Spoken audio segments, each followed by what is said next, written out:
Welcome to Sober.Coffee, a weekly coffee chat sharing experience, strength, and hope for anyone on the sober road to recovery. You can download Sober.Coffee weekly on all podcast platforms and check us out on Instagram at Sober.Coffee Podcast and on Twitter at Sober.Coffee Pod. To learn more about us and to help support these sessions, visit online at Sober.Coffee. Here are your hosts, two guys on their own path to recovery, Mike and Glenn. Let's join them at the coffee shop. Glenn, What's up, my brother? you know, what would we do without our phones? I'm telling you. What would we do? So, what I like is getting my weekly usage report. Okay.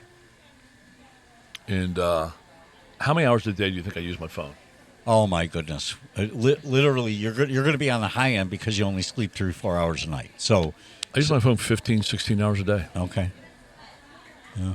So there is awake time that you're not using it because truly, you only sleep 3-4 hours a night. So No, I've got more. I'm up to 6 or 7. okay, that's good. I mean, I try to get 7, but Okay. no, it's just amazing how much I use my phone. Yeah, it's incredible.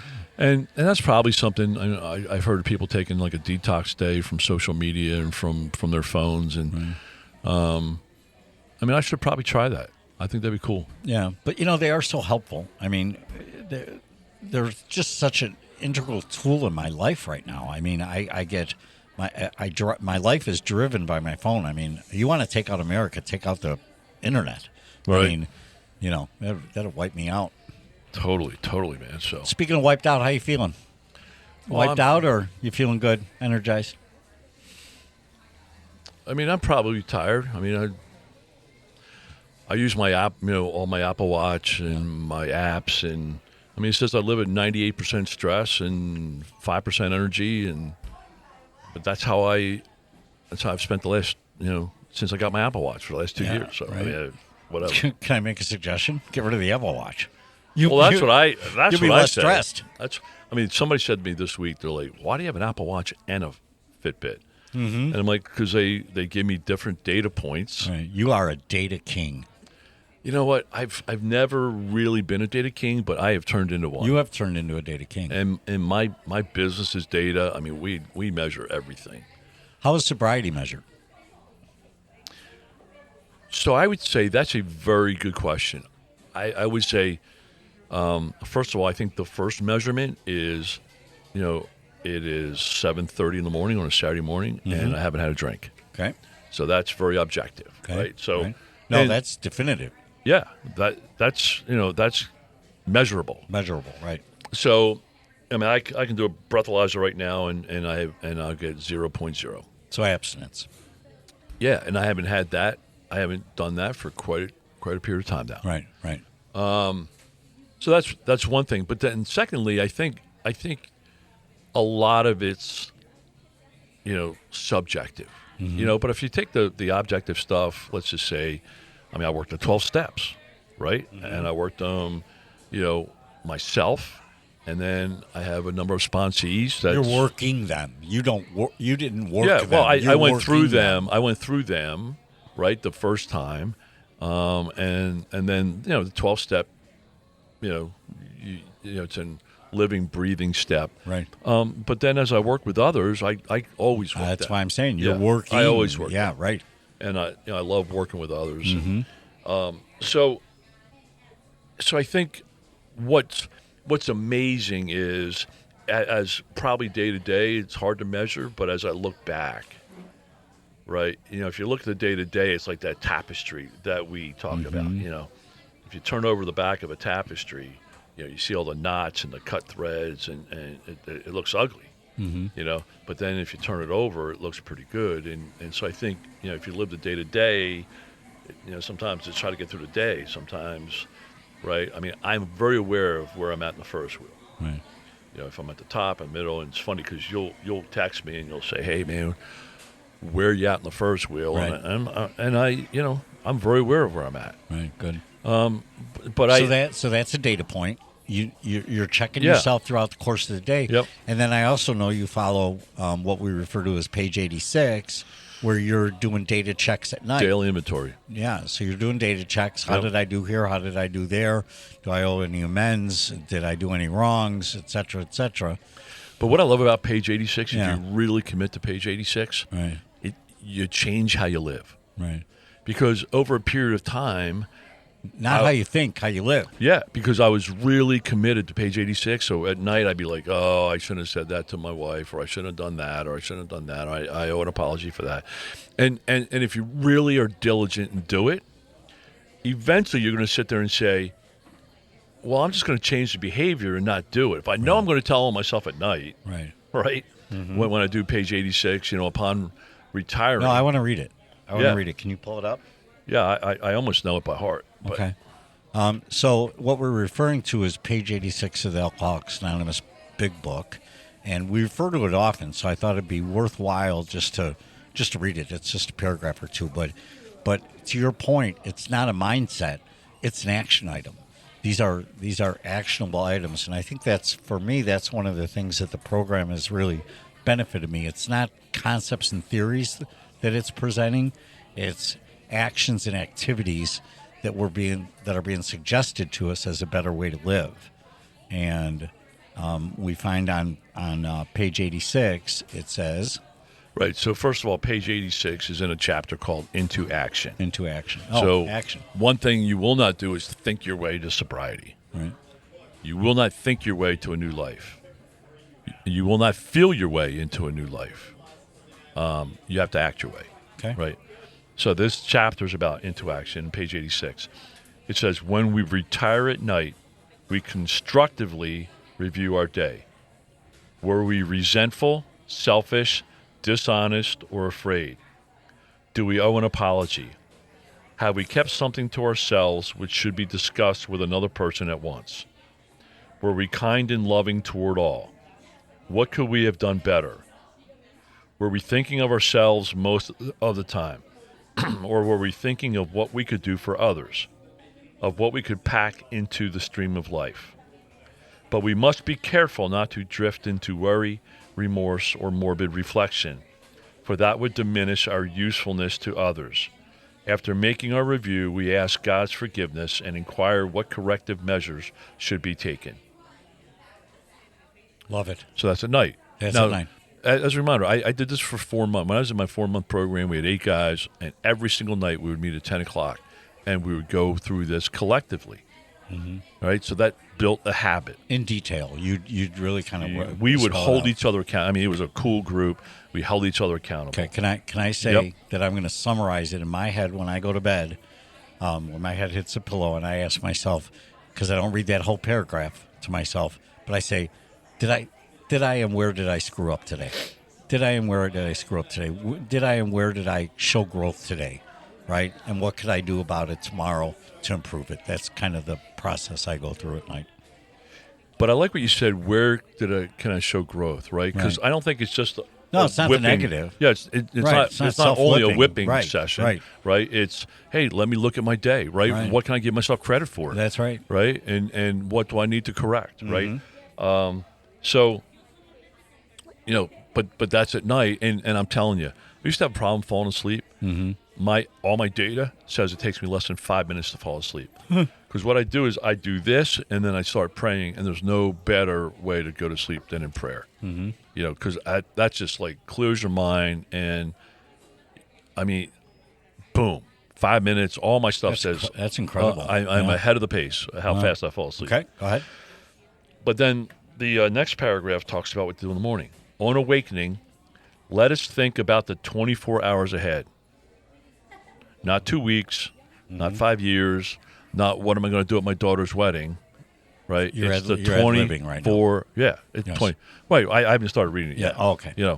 But it says, upon awakening, let us think about the 24 hours ahead. We consider our plans for the day. Before we begin, we ask God to direct our thinking, especially asking that it be divorced from self-pity, dishonest, or self-seeking motives. Under these conditions, we can employ our mental faculties with assurance, for after all, God gave us brains to use. Our thought life will be placed on a much higher plane when our thinking is cleared of wrong motives. So you sit there, and I go back with my 8 guys, we plan our day. We go around the room, Mikey, what are you doing today? Well, I'm going to be looking at a job. I'm going to place eight resumes out there. I'm going to call 3 family members. I'm going to go to 2 meetings. I'm going to, go pay 2 bills, right? And we would lay out our day, what we're going to do, how we're going to accomplish, how we're going to win the day. And then at night we get together. I'm like, hey, Mike, you said you're going to do 8 resumes. How many did you do? Well, I did 4. Why? What? Why? Right. Yeah. And you said you're going to pay 2 bills. You didn't pay them. Why? Right. Because I didn't send out the resumes. I didn't get a job. Right. And it's funny how all that stuff's tied together. Right. So, I mean, that's the level of basic. And I'm telling you, man, at 50 years old, I started to learn how to live life. Right. You start to have discipline and do what you say you're going to do. Right. If in the morning, hey, I'm going to send out 8 resumes. Who you bullshitting if you don't have an intent? Send out 8. Right? I mean, don't just come in the morning. And this is how it changes the whole life pattern. Because, if you're saying you're going to send out 8 because you want to sound impressive in the morning, you're only going to look like crap at night when you say, well, I sent out 1 or I sent out none. Right? So start being realistic. Start being honest. Don't try to impress anybody. How many resumes are you going to send out? Well, I'm going to send out 4. At night, how many did you send out? Well, I sent out 4. There you go. Right? And what you don't want to do is say, wow, I sent out 25. Right? Because then it's like, there's an issue with that, right? I mean, are you just trying to look good? Did you find some extra time, right? Wow. Did you find some creativity and get in the zone, right? Or are you just trying to process that, you beat your goal, right? Was your goal high enough, right? So that's, I just started, and man, I've done a lot of accomplished stuff up to that point in my life, but it's really started to put some discipline and some focus and some accountability. What does that have to do with sobriety? I think quality sobriety requires a lot of accountability. Nice. I have more accountability to people today than I had when I was 12. Right. Well, you got a tracker on your phone, right? I do. So. I mean, people know where I'm at every minute of every day. I just, people have my passwords on stuff, I mean, I have, my life is, 100% transparency. What was it? I would hide from everything and everybody. I wouldn't let anybody. I had no accountability. I had triple secret biometric passwords, and the only time people know where I was like when I called my brother when I was stranded on the side of the road because my car ran out of gas and I was too drunk to get picked up by the police. So he would come and save me. That was about the highest level of transparency anybody knew. Oh, Mike's drunk. When you're in trouble, it's easy to have transparency, right? But I'm telling you, it's freeing. And I remember first when I got the tracker on my phone, it was for like quote unquote the family to know where everybody's at. And then Jen's like, well, we went on your phone. I'm like, that's bullshit. No way, man. And I'm like, but you don't go anywhere you're not supposed to go. Right. You're not doing anything you're not supposed to do. Right. And so I said, hey, you know what? That's a good guardrail. Yeah, I love it. That's a good guardrail. So these things, page 86, these things we do because they are guardrails. It's not just a paragraph to read; it's a paragraph to live by. Yep. I love that. I love the fact that on awakening, you're checking in on your motives. That word jumped out at me. Right, checking on your motives. Why do I want to send out 25 resumes? Why am I doing that? I think what I've learned to operate off of is my why. I didn't have a why for decades, right? My purpose was to get the next drink, right? Really. I mean, I did all kinds of other stuff and I had ambitions but there wasn't a deep-rooted why in me. But today there's a deep-rooted why in me and it's driven by my motives. It's so easy on this podcast, to joke about being stranded on the side of the road drunk, right? And so I compare myself. It's easy to compare sober Mike, today Mike, with that Mike, right? Of course I'm much better. I don't leave my car stranded on the side of the road and get recommended to leave the car abandoned, right? Because I'm drunk. So that's too easy for me. But comparing myself to yesterday Mike, that's my new goal. That's my motive. Am I going to be better today than I was yesterday? Sharpen the pencil. And look, do I always succeed? Absolutely not. I fail miserably. Some days I take big, huge steps backwards, but at least I know what direction I'm going. You know, right. Where before I didn't care, and when I cared, I cared less than I do today. So for me, that's why I think it's so important to sobriety. Yeah, there's so many tools that you can. I mean, that page 86 certainly, is succinct, but I mean, there's so many tools, supporting tools. Oh, sure. That beyond that, and I use Google Task Manager. I use Google Calendar. I color code my calendar. Am I balanced coming into today? Is anything in yellow? Yellow is my AA service color, right? Green is my family color. Is there no green in my schedule for today? No. Have I not scheduled any time with my family? Purple is my spiritual color. Am I spending any time there? And then red is my own color.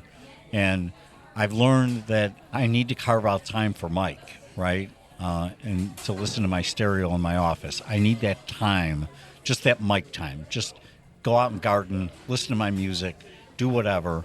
It's really important for me to have that mic time. Nope, good tools to live by. Into action, man. You just don't think your way to quality sobriety, and you don't think your way to a new life. You'll end up jumping into action. That's why I love that chapter. I love that. I've loved this session. Into action, man. Page 86. Good stuff, man. Upon retiring, upon awakening. See you next week. We know what to do. All right, brother. All right, thanks, man. Bye. Thanks for joining us for today's coffee chat. To contact the show, email us at podcast@sober.coffee. If you need immediate help, the AA hotline is 800-839-1686. The National Suicide Prevention Hotline is 800-273-8255. Remember, Mike and Glenn are sharing their own journey on the path to recovery. Any suggestions, medical or otherwise, are their own experiences and should not be viewed as professional advice. See you next week, and remember, there is a solution.